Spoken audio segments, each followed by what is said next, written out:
Γεια σας, είμαι ο Μινάς Δασιγέννης από το Τμήμα Μηχανικών Πληροφορικής και Τηλεπικοινωνιών του Πανεπιστημίου Δυτικής Μακεδονίας και θα σας παρουσιάσω το θεωρητικό υπόβαθρο εργαστηρίου της ενότητας 4. Το έργο αυτό υποστηρίζεται από τα ανοιχτά ψηφιακά μαθήματα του Πανεπιστημίου Δυτικής Μακεδονίας. Συγκεκριμένα, σε αυτό το εργαστηριακό υπόβαθρο θα μιλήσουμε για την εντολή mul, imul, div, idiv και για τους καταχωρητές που χρησιμοποιούνται στον στοιχείο 86. Για την εντολή mul λοιπόν, η σύνταξή της είναι mul και μία παράμετρο. Mul είναι από το multiply, δηλαδή πολλαπλασίαση. Η παράμετρος 1 μπορεί να είναι είτε ένας τελεστής, είτε καταχωρητής γενικής χρήσης, είτε μεταβλητή μνήμης. Έτσι λοιπόν, αν ο τελεστής είναι ενός byte, τότε η παράμετρος 1 πολλαπλασιάζει το περιεχόμενο του ενός byte καταχωρητή AL, δηλαδή έχουμε AL επί τον τελεστή του ενός byte, δηλαδή ένα byte επί ένα byte, και έχουμε ως αποτέλεσμα κάτι που είναι 2 byte. Τα 2 byte λοιπόν αποθηκεύονται στον AX καταχωρητή. Για παράδειγμα, αν έχουμε AL10 και DL10, τότε αν κάνουμε mul DL θα γίνει πολλαπλασιασμός του DL με τον AL. Αυτό που πρέπει να θυμόμαστε είναι ότι κάθε φορά που κάνουμε τον πολλαπλασιασμό υπονοείται ότι ο πρώτος καταχωρητής είναι ο AL όταν έχουμε 8 bit. Άρα λοιπόν αν κάνουμε mul DL είναι AL επί DL. AL επί DL μας έχει αποτέλεσμα 100. Δηλαδή το 100 θα μπει στον καταχωρητή AX. Βέβαια, μπορούμε να το δούμε και διαφορετικά, ότι το AX επειδή έχει τιμή 100 σημαίνει ότι είναι κάτω από ένα byte, δηλαδή το 100 στην πράξη θα μπει στον AL και ένα 0 θα μπει στο AH. Αυτό όμως που πρέπει να ξέρουμε είναι ότι όταν κάνουμε πολλαπλασιασμό ένα byte με ένα byte έχουμε 2 byte αποτέλεσμα που αποθηκεύονται στον AX. Όπως έχουμε πολλαπλασιασμό του ενός byte, υπάρχει και πολλαπλασιασμός 2 byte. Δηλαδή 2 byte επί 2 byte έχει ως αποτέλεσμα 4 byte. 4 byte λοιπόν σημαίνει ότι πρέπει να χρησιμοποιήσουμε 2 καταχωρητές. Και οι καταχωρητές αυτοί που θα χρησιμοποιηθούν είναι το DX και AX. Έτσι λοιπόν, ομοίως mul με μία παράμετρο, όπου παράμετρος 1 μπορεί να είναι πάλι είτε τελεστής είτε καταχωρητής γενικής χρήσης είτε μεταβλητή μνήμης. Αν ο τελεστής είναι 2 byte, τότε λοιπόν πολλαπλασιάζει το περιεχόμενο του AX και το αποτέλεσμα αποθηκεύεται στο DXAX και εδώ ο πολλαπλασιασμός θεωρείται μη προσημασμένος. Για παράδειγμα, αν έχουμε AX 10H και CX ένα FH, τότε αν κάνουμε mul CX σημαίνει ότι κάνουμε πολλαπλασιασμό του AX που εννοείται με τον CX. Έχουμε ένα αποτέλεσμα που είναι 4 byte που αποθηκεύεται στον DXAX. Δηλαδή, το αποτέλεσμα του πολλαπλασιασμού αυτού θα αποθηκευτεί με το 0,1 στον DX και το F0 στον AX. Άμα κάνουμε την πράξη στο δεκαεξαδικό σύστημα θα βρούμε ότι το αποτέλεσμα είναι 0,1F0H.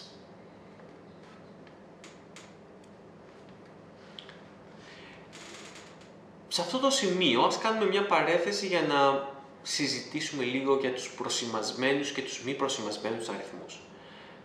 Ένα εύρος bit μπορεί να χρησιμοποιηθεί για να αναπαρασίσει ένα συγκεκριμένο πλήθος αριθμών. Για παράδειγμα, αν έχουμε 8 bit, σημαίνει ότι έχουμε 256 διαφορετικές τιμές. Τα bit αυτά μπορούμε να τα θεωρήσουμε είτε ότι είναι μη προσημασμένες τιμές, χωρίς πρόσημο, οπότε σημαίνει ότι έχουμε αριθμούς από το 0 μέχρι το μέγιστο αριθμό που δίνει μέχρι 256 και πολύ εύκολα μπορούμε να βρούμε την τιμή που αναπαριστούν αυτά τα bit, επειδή είναι ο ίδιος με τη διαδική αναπαράσταση. Για παράδειγμα, ο διαδικός αριθμός 00110011 είναι ο δεκαδικός αριθμός 51, ενώ ο διαδικός αριθμός 11001100 είναι ο δεκαδικός αριθμός 204. Πολύ απλά λοιπόν παίρνουμε τη διαδική αναπαράσταση και ξέρουμε την τιμή του αριθμού μας. Οι αριθμοί αυτοί δεν έχουν πρόσημο και είναι λάθος να τους θεωρούμε θετικούς ή να γράφουμε ένα συν μπροστά από αυτούς. Αν βέβαια θεωρήσουμε ότι τα bit αναπαριστούν προσημασμένες τιμές που έχουν είτε θετικό είτε αρνητικό πρόσημο, τότε το πλήθος των διαφορετικών αναπαράσεων χωρίζεται σχεδόν στη μέση ως εξής. Δηλαδή, από 0 μέχρι 2,55, δηλαδή οι 2,56 τιμές που έχουμε, χωρίζονται στη μέση και λέμε το πρώτο μισό, π.χ. από 0 μέχρι 127 που είναι το πρώτο μισό των 2,55, θεωρείται ότι είναι ένας θετικός αριθμός και το υπόλοιπο, από το 127 μέχρι το 2,55, θεωρείται ότι είναι αρνητικός αριθμός. Έτσι λοιπόν το πρώτο τμήμα, από 0 έως το μισό περίπου του πλήθους, αντιστοιχεί στις θετικές τιμές, δηλαδή έχει ένα συν μπροστά. Η θετική τιμή αυτών είναι ίδια με την αντίστοιχη τιμή που θα υπήρχε αν θεωρήσουμε τον αριθμό χωρίς πρόσημο. Για παράδειγμα, αν έχουμε 8 bit, ο διαδικός αριθμός 00110011 είναι ο δεκαδικός αριθμός 51.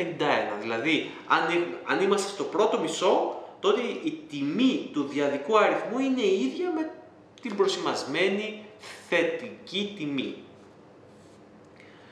Στο παράδειγμα μας που έχουμε από 0 μέχρι 2,55 γιατί έχουμε 8 bit αριθμό, είναι από 0 μέχρι 127.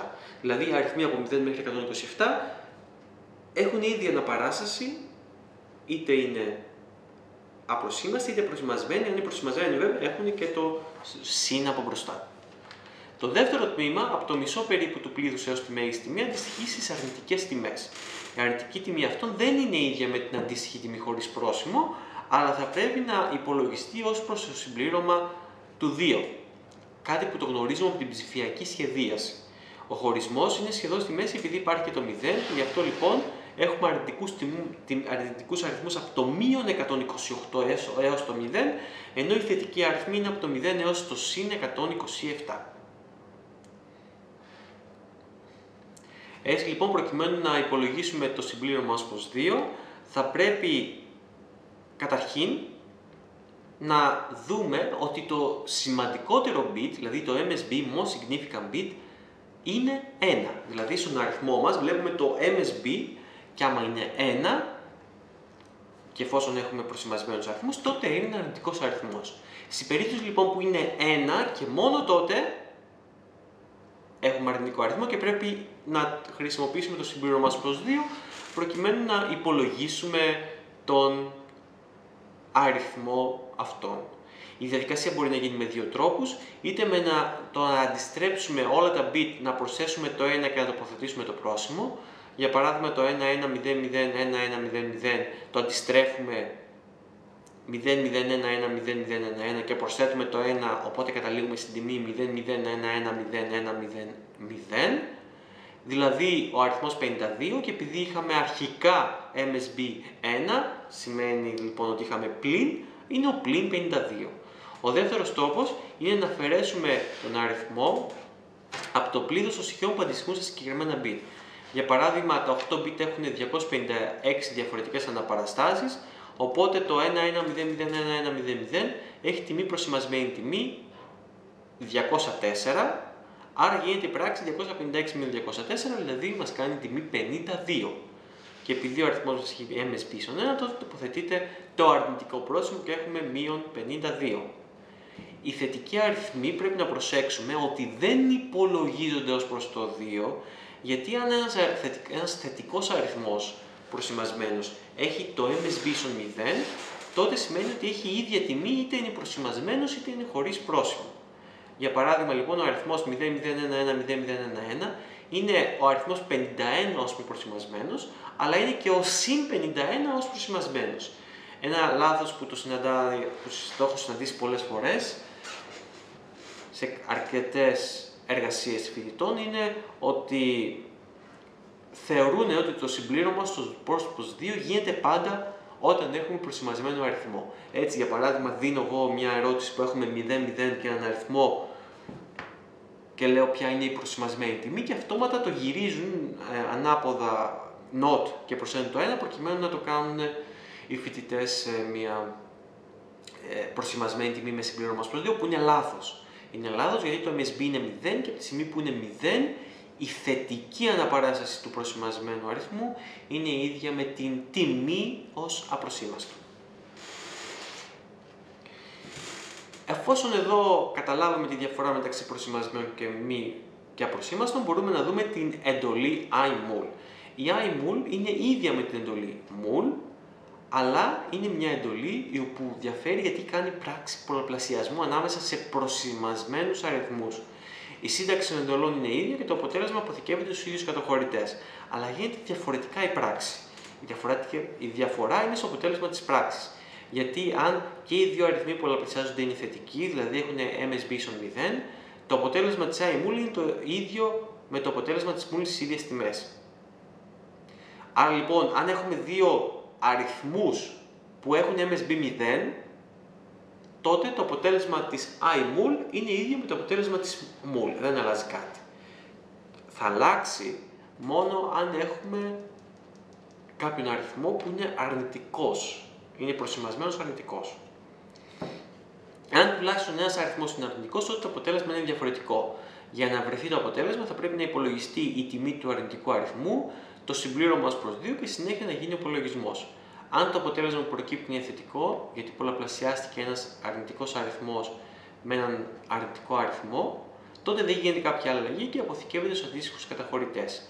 Αν όμως το αποτέλεσμα που προκύπτει είναι αρνητικό, γιατί πολλαπλασιάστηκε θετικός αριθμός με έναν αρνητικό, τότε πρέπει να υπολογιστεί το συμπλήρωμα ως προς 2 και αυτό αποθηκεύεται στους αντίστοιχους καταχωρητές. Στην εντολή imul όλα αυτά γίνονται αυτόματα, δεν χρειάζεται εμείς κάθε φορά να υπολογίζουμε το συμπλήρωμα προς 2 και το καθεξής. Βάζουμε δύο αριθμούς και λέμε κάντους imul, δηλαδή κάνε μια προσημασμένη πράξη πολλαπλασιασμού. Και αυτόματα γίνεται κάθε φορά όλη αυτή η έλεγχη. Ένα παράδειγμα λοιπόν για θετικούς αριθμούς, αν έχουμε το α-high 02f, το al 01βh και έχουμε imul α-high, σημαίνει ότι θα πολλαπλασιαστεί ο al με το α-high και το αποτέλεσμα θα αποθηκευτεί στον καταχωρητή αx. Χρησιμοποιείται λοιπόν η imul, οπότε έχουμε την εξής τιμή, το α-high είναι το 02f, δηλαδή έχει αυτή τη διαδική αναπαράσταση που αναγράφεται στη διαφάνεια, που είναι το συν 47. Το al είναι 01β, έχει την 8-bit αυτή αναπαράσταση που είναι το συν 27. Η αριθμή είναι θετική, άρα και το αποτέλεσμα είναι θετικό, δηλαδή 02f επί 01βh ίσον 04f5 και αυτό αποθηκεύεται στον αx. Αν αντί για το προσημασμένο imul α είχαμε το απροσήμαστο mul α, θα είχαμε το ίδιο ακριβώς αποτέλεσμα. Πάμε τώρα να δούμε ένα παράδειγμα με θετικό και αρνητικό αριθμό. Για παράδειγμα, αν έχουμε αfh και το al01βh και κάνουμε την πράξη imul α, θα γίνει πολλαπλασιασμός α επί al και το αποτέλεσμα θα αποθηκευτεί στον καταχωρητή αx. Χρησιμοποιείται η imul, οπότε οι αριθμοί χρησιμοποιούνται ως προσημασμένοι.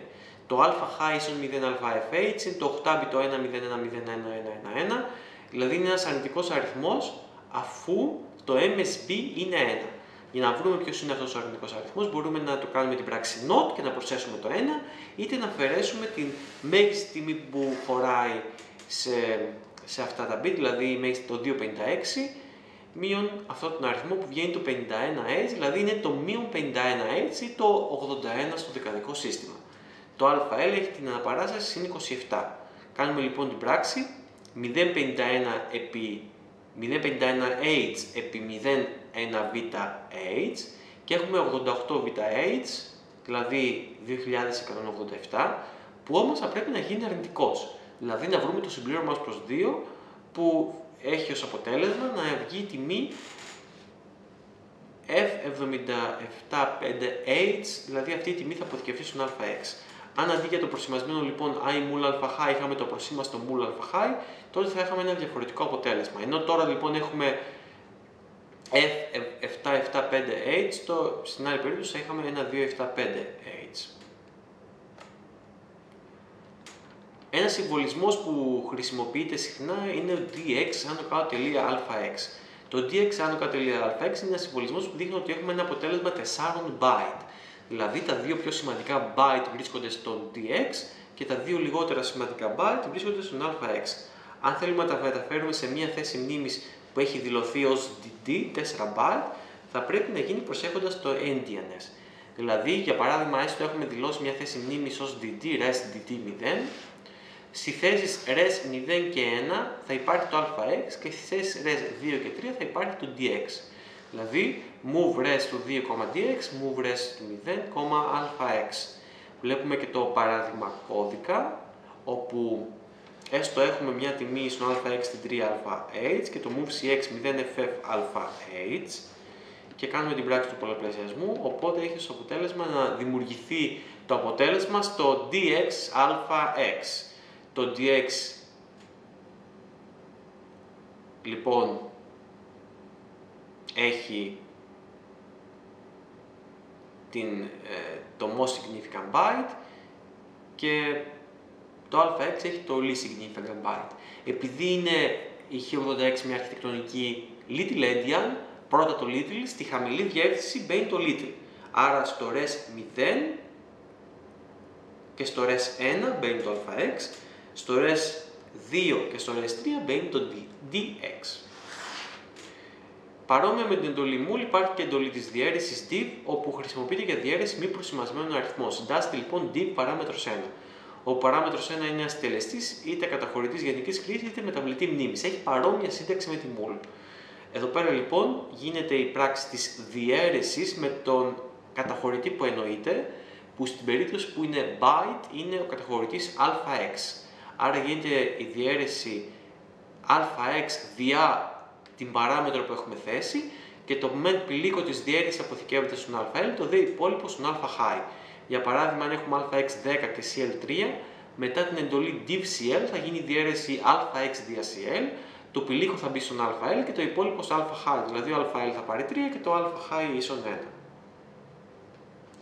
Ομοίως όπως υπάρχει με τη mul, υπάρχει και η 16-bit διαίρεση με την εντολή div, όπου πάλι έχουμε div παράμετρος, όπου τώρα η διαίρεση γίνεται dx αx προς την παράμετρο αυτή.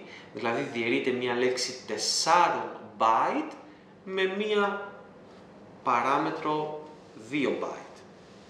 Το μεν πηλίκο λοιπόν της διαίρεσης αποθηκεύεται στον αx και το δε υπόλοιπο στο dx. Για παράδειγμα, αν έχουμε dx0fh και αx10h και βx30h, μετά την εντολή divbx θα γίνει η διαίρεση dx άνω κάτω τελεία αx προς βx και το πηλίκο θα μπει στον αx, το υπόλοιπο στο dx, δηλαδή αx θα πάρει τιμή 50h και το dx θα πάρει 0fh. Ομοίως, όπως υπάρχει η προσημασμένη πράξη του πολλαπλασιασμού, υπάρχει και η προσημασμένη πράξη της διαίρεσης. Η προσημασμένη πράξη της διαίρεσης είναι id και έχει η ίδια σύνταξη. Προκειμένου να εμφανίσουμε ένα αλφαριθμητικό, θα πρέπει να δηλωθεί στο τμήμα δεδομένων το αλφαριθμητικό που θέλουμε να εμφανίσουμε. Για παράδειγμα, message db, the result is, παρατηρούμε καταρχήν εδώ ότι χρησιμοποιούμε μια ετικέτα μνήμης με το όνομα message. Στη συνέχεια ορίζουμε ότι κάθε θέση μνήμης που ακολουθεί db είναι μέγεθος 1 byte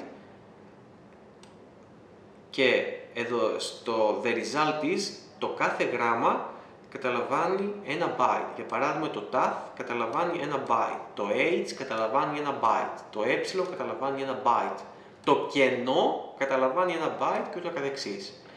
Στη συνέχεια ακολουθεί το 10 που καταλαμβάνει 1 byte, το 13 που καταλαμβάνει 1 byte και το δολάριο που και αυτό καταλαμβάνει 1 byte. Προκειμένου να εκτυπώσουμε ένα αλφαριθμητικό χρησιμοποιώντας interrupt 21h και την 09 κλίση του interrupt 21h, γιατί βάζουμε 09h στο α-high, απαιτείται το εξής. Να έχουμε δηλώσει το αλφααριθμητικό στο τμήμα δεδομένων, με δολάριο στο τέλος, να έχουμε μεταφέρει στο καταχωρητή dx την διεύθυνση που ξεκινάει το αλφααριθμητικό. Εδώ πέρα που έχουμε το message, είναι μια ετικέτα μνήμης που αντιστοιχεί σε μια διεύθυνση. Η διεύθυνση είναι η διεύθυνση του πρώτου χαρακτήρα. Δηλαδή με αυτόν τον τρόπο ορίζουμε ότι μετέφερε στο dx τη διεύθυνση που βρίσκεται βασικά το taf, που ξεκινάει το αλφααριθμητικό. Ξεκινάει λοιπόν από αυτή τη διεύθυνση και πού τελειώνει? Τελειώνει εκεί που υπάρχει το δολάριο. Έτσι λοιπόν, ξεκινώντας από το σημείο taf, εκτυπώνει μέχρι να βρει δολάριο. Αν ξεχάσουμε να βάλουμε το δολάριο σε αυτό το αλφααριθμητικό, θα συνεχίζει να τυπώνει. Θα συνεχίζει, θα φτάσει μέχρι κάποια στιγμή που θα βρει το δολάριο και εκεί θα σταματήσει. Έτσι λοιπόν η δεύτερη λειτουργία είναι ότι έχουμε το layer dx message και η τρίτη λειτουργία είναι ότι πρέπει να τοποθετήσουμε αυτές τις δύο εντολές προκειμένου να τοποθετήσουμε την κατάλληλη τιμή στον καταχωρητή alpha-high και να κάνουμε κλίση του interrupt 21h. Προκειμένου να εμφανίσουμε ένα μονοψήφιο αριθμό, θα πρέπει στο τμήμα του κώδικα να μεταφέρουμε στο καταχωρητή DL τον αριθμό αυτόν. Δηλαδή ένας αριθμός που να έχει τιμή από 0 μέχρι 9. Ένα ψηφίο. Στη συνέχεια προσθέτουμε στον DL καταχωρητή το 30H, γιατί θυμόμαστε η μετατροπή από το καθαρό περιβάλλον που είναι ο επεξεργαστής, ένας αριθμός σε καθαρή μορφή, στο ASCII περιβάλλον που είναι η οθόνη και το πληκτρολόγιο έχουν μια απόσταση 30H. Προσθέτουμε λοιπόν το 30H και στο τρίτο βήμα καλούμε το interrupt 21H με το alpha-high 02. Στο εμφάνιση διψήφιου αριθμού θα πρέπει να καλέσουμε δύο φορές τον τρόπο εμφάνισης ενός ψηφίου, δηλαδή να έχουμε move alpha-high 02 και interrupt 21H, αλλά δύο φορές θα πρέπει να γίνει για κάθε ένα ψηφίο διαφορετικά. Δηλαδή, αν ο αριθμός μας αποτελείται από πολλά ψηφία, θα πρέπει να τα απομονώσουμε και επιτυχάνεται με διάφορους τρόπους, είτε με διαίρεση, είτε με λογική πράξη με μάσκα, είτε με ολίσθηση. Ο πιο εύκολος τρόπος είναι η διαίρεση, όπου εκτιμούμε πόσα ψηφία το μέγιστο δωδεκαδικό σύστημα μπορεί να δημιουργηθούν και κάθε φορά διαιρούμε με το 10. Δηλαδή, έχουμε 3 ψηφία, διαιρούμε με το 10, παίρνουμε το τελευταίο ψηφίο, η μονάδα, διαιρούμε το υπόλοιπο με το 10, παίρνουμε την δεκάδα, διαιρούμε με το 10, παίρνουμε την εκατοντάδα και τα τυπώνουμε ανάποδα. Εκατοντάδα, δεκάδα, μονάδα. Άρα λοιπόν συνεχώς διαιρούμε με το 10. Αφού υπολογίσουμε τα ψηφία και τα αποθηκεύσουμε σε διαφορετικές θέσεις μνήμης, αρχίζει η εκτύπωση, όπου μεταφέρουμε κάθε φορά το πιο σημαντικό ψηφίο σύμφωνα με αυτόν τον τρόπο. Δηλαδή εκτυπώνουμε την εκατοντάδα, στη συνέχεια την δεκάδα, εδώ πέρα και μετά τη μονάδα. Βέβαια, αν δεν γνωρίζουμε το μέγιστο αριθμό ψηφίων, μπορούμε να κάνουμε διαδοχικές διαιρέσεις με το 10 έως ότου το πηλίκο γίνει 0, όπως έχουμε στην επόμενη διαφάνεια. Στην επόμενη διάλεξη με εντολές σύγκρισης. Προκειμένου να έχουμε εισαγωγή χαρακτήρα από το πληκτρολόγιο, σημαίνει ότι θα τοποθετήσουμε ένα χαρακτήρα με ASCII τιμή και αυτό σημαίνει ότι θα γίνει με την πρώτη κλίση του DOS. Δηλαδή, θα έχει το alpha-high την τιμή 01H και θα γίνει η κλίση του interrupt 21H. Το πληκτρολόγιο, επειδή είναι στο φυσικό κόσμο, χρησιμοποιεί τον ASCII πίνακα, χρησιμοποιεί ASCII κωδικοποίηση, γι' αυτό λοιπόν θα πρέπει να γίνει αφαίρεση 30H, αν είναι αριθμός, δηλαδή αν πατήσει από 0 μέχρι 9, προκειμένου να γίνει ένας αριθμός καθαρός από 0 μέχρι 9. Αυτό ισχύει μόνο για αριθμούς. Υπάρχει άλλη αντιμετώπιση αν έχουμε γράμματα στο 16-bit σύστημα κτλ. Αν βέβαια θέλουμε να έχουμε εισαγωγή χαρακτήρα χωρίς αυτόχρονη εμφάνιση, ενώ πριν είχαμε alpha-high 01, τώρα έχουμε alpha-high 08H. Εδώ πέρα λοιπόν έχουμε move alpha-high 08H interrupt 21H, οπότε κάνει εισαγωγή χαρακτήρα αλλά χωρίς εμφάνιση, που απαιτείται βέβαια να κάνουμε και sub alpha L 30H εφόσον είναι αριθμός, για να το μετατρέψουμε σε καθαρή μορφή. Και για ποιο λόγο να χρησιμοποιήσουμε αυτή την κλίση που κάνει χωρίς εμφάνιση? Χρησιμοποιείται όταν θέλουμε να εμφανίζουμε τον αριθμό εφόσον βεβαιωθούμε ότι είναι έγκυρος. Για παράδειγμα, μπορεί να ζητάει το πρόγραμμα δώσε έναν αριθμό από 0 μέχρι 9. Και αν δίνουμε άλλους αριθμούς, με τις γνώσεις που θα αποκτήσουμε σε επόμενες βέβαια, συνεχώς να βγαίνει αυτό το μήνυμα, αλλά χωρίς να εκτυπώνεται ο αριθμός, άμα έχει δώσει π.χ. κάποιους χαρακτήρες από υπολόγι, γιατί δεν θα είναι έγκυροι αριθμοί. Μπορούμε να χρησιμοποιήσουμε σχόλια και αυτό το κάνουμε με την χρήση του semicolon. Μπορούμε λοιπόν να βάλουμε semicolon και τα σχόλια είναι πολύ σημαντικό σε ένα πρόγραμμα, σε οποιαδήποτε γλώσσα προγραμματισμού, γιατί μας βοηθάνε να καταλάβουμε για ποιο λόγο γράψαμε ένα κομμάτι κώδικα. Το σχόλιο μπορεί να βρίσκεται σε οποιαδήποτε σημείο της γραμμής, είτε στην αρχή της γραμμής, είτε μετά την εντολή. Οι μεταβλητές μπορούν να έχουν διάφορα μεγέθη. Οι μεταβλητές είναι θέσεις μνήμης στο τμήμα δεδομένων και μπορεί να είναι dB, defined byte για να πιάνουν ένα byte, dw, defined word για 2 byte και dd, defined double word για 4 byte. Για παράδειγμα με msg-db, hello, το h καταλαμβάνει ένα byte, το ε ένα byte, το LLO καταλαμβάνουν αυτά 3 byte και το δολάριο ένα byte. Δηλαδή συνολικά έχουμε 6 byte. Ενώ το DW σημαίνει ότι έχουμε 2 byte για κάθε θέση μνήμης, όπου εδώ πέρα έχουμε μια θέση μνήμης, άρα έχουμε συνολικά 2 byte. Ενώ το DD σημαίνει ότι έχουμε 4 byte για κάθε θέση μνήμης, άρα αυτό εδώ έχουμε 4 θέσεις μνήμης, άρα 4x4 ίσον 16 byte. Υπάρχει ένας ειδικός καταχωρητής, ο καταχωρητής IP που είναι 2 byte και κάθε φορά δείχνει την επόμενη προς εκτέλεση εντολή. Και συγκεκριμένα κάθε εντολή σε assembly μετατρέπεται σε ένα αριθμό από byte που είναι το machine code. Έτσι λοιπόν το IP, αν το IP είναι 28H, τότε στον επόμενο κύκλο θα εκτελεστεί η εντολή που βρίσκεται στο location 28, δηλαδή η εντολή move alpha high 9. Η εντολή λοιπόν είναι 2 byte, οπότε το IP θα αυξηθεί κατά 2 μόλις αρχίσει η εκτέλεση, που σημαίνει θα γίνει 28 συν 2, θα δείξει 2αh, δηλαδή στην επόμενη εκτέλεση προς εντολή. Το IP 2αh, στον επόμενο κύκλο θα εκτελέσει εντολή στο log 02αh και αυτό είναι 3 byte, θα προσθεθούν 3 byte, 2α high συν 3 ίσον 2dh. Πότε αλλάζουν τιμές στους γενικούς καταχωρητές? Συνήθως ένας καταχωρητής διατηρεί την τιμή που του έχουμε δώσει, όταν δώσουμε άλλη τιμή με το mov. Όμως υπάρχουν ένας περιπτώσεις που ο καταχωρητής αλλάζει τιμή και ίσως δεν το αντιλαμβανόμαστε. Αυτό μπορεί να γίνει το εξής. Στις γενικές περιπτώσεις, αυτό το καταλαβαίνουμε μέσω του emulator, αλλά μπορούμε να δούμε και στις γενικές περιπτώσεις όπου οι καταχωρητές αx, α-high, α-l αλλάζουν κάθε φορά ύστερα από την κλίση του interrupt 21h. Πρώτον. Δεύτερον, μερικές κλίσεις interrupt 21h επιστρέφουν μια τιμή σε συγκεκριμένους καταχωρητές.